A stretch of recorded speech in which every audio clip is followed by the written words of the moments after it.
কৃতি সন্তান, জাতীয়তাবাদী দলের গৌরব, জাতীয়তাবাদী কেন্দ্রীয় কমিটির অন্যতম ভাইস প্রেসিডেন্ট, টাঙ্গাইলের গৌরব, আমাদের বিএনপির ভাষানের গৌরব জনাব আহমেদ আজম খান, মঞ্চপ্রবিষ্ট বিএনপি নেতৃবৃন্দ, ছাত্রদল, যুবদল, শ্রমিক দল, মহিলা দল, সবাইকে আমার পক্ষ থেকে সশ্রদ্ধ সালাম এবং শুভেচ্ছা জ্ঞাপন করছি। বন্ধুরা আমার, আজকে বিএনপির 47তম প্রতিষ্ঠা বার্ষিকী। আজকের এই দিনে, আনন্দের এই দিনে আমার অনেক কথা মনে পড়ে। আমি সেই 1980 সন থেকে শুরু করেছি বিএনপি। একটি কথা আপনাকে বলতে চাই, আপনারা জানেন 1981 সনের 30শে মে আমাদের নেতা শহীদ প্রেসিডেন্ট জিয়া রহমান শাহাদাত বরণ করেছেন। আমি তখন ঢাকা বিশ্ববিদ্যালয়ের ছাত্র।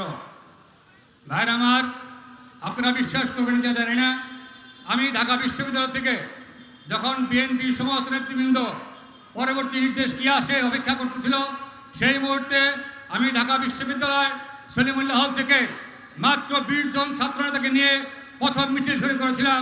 শহীদ জিয়ার রক্ত বৃথা যেতে দিব না, শহীদ জিয়ার রক্ত বৃথা যেতে দিব না। এক জিয়া লোকান্তরে লক্ষ জিয়া ঘরে ঘরে। আজকাল সেই প্রতিফলন, আজকে সেই বিএনপি, আজকে প্রত্যেকটা ঘরে ঘরে বিএনপির জন্ম হয়েছে। বিএনপি বাংলাদেশকে রক্ষা করবে, বিএনপির সৈনিকরা বাংলাদেশকে রক্ষা করবে। আপনারা জানেন আমরা স্লোগান দিয়ে থাকি, রুশ নয়, ভারত নয়, এদেশ আমার বাংলাদেশ, সিকিম নয়, ভুটান নয়, এদেশ আমার বাংলাদেশ। সেই বাংলাদেশকে রক্ষা করার দায়িত্ব একমাত্র বিএনপির, এবং সেই বিএনপির নেতৃত্ব রয়েছেন আমাদের সুযোগ্য নেতা জনাব তারেক রহমান। ভাইরা আমার, বক্তব্য দীর্ঘায়িত করব না। 91 সালের নির্বাচনে এখানে অনেকেই বলেছেন আগামী নির্বাচনে জনাব কাদের সিদ্দিকী প্রার্থী হবেন। আপনাদেরকে একটি কথা স্মরণ করে দিতে চাই, 91 সালের নির্বাচনে নির্বাচন পরিচালনা কমিটির সভাপতি ছিলাম আমি।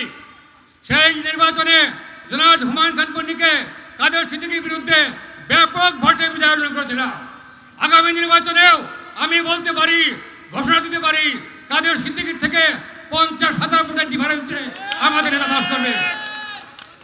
শুধু আপনারা ঐক্যবদ্ধ থাকেন, আপনাদেরকে ঐক্যবদ্ধ থাকতে হবে, আপনাদের কাজ করতে হবে। মনে রাখতে হবে, টাঙ্গাইলের সমস্ত আসন যদি পাস করে, আমরা যদি ফেল করি, সেই লজ্জা কোথাও রাখা যাওয়া থাকবে না। কাজেই আমাদের আসন থেকে আমাদের আহমেদ আজমকে আগে পাস করাতে হবে, এই প্রতিজ্ঞা আপনাদের করতে হবে। বক্তব্য দীর্ঘায়িত করবো না, আরও সময় আছে, আরও দিব। অনেক সময় মিছিল করে সবাই ক্লান্ত, আরও বক্তব্য আছে, আরও বক্তা দিবেন। আমি শুধু বলতে চাই, আগামী ফেব্রুয়ারির নির্বাচনে আমরা বাসায় ঝুঁকে পড়ে ধানের শীষকে ব্যাপক ভোটে বিজয় অর্জন করব, এই প্রতিজ্ঞা করে আপনারা এখান থেকে যাবেন, এই আশা ব্যক্ত করে আমি আমার সংক্ষিপ্ত বক্তব্য শেষ করছি। খোদা হাফেজ। বাংলাদেশ জিন্দাবাদ। শহীদ প্রেসিডেন্ট জিয়ার অমর হোক। খালেদা জিয়া জিন্দাবাদ, জিন্দাবাদ। তারেক রহমান জিন্দাবাদ, জিন্দাবাদ।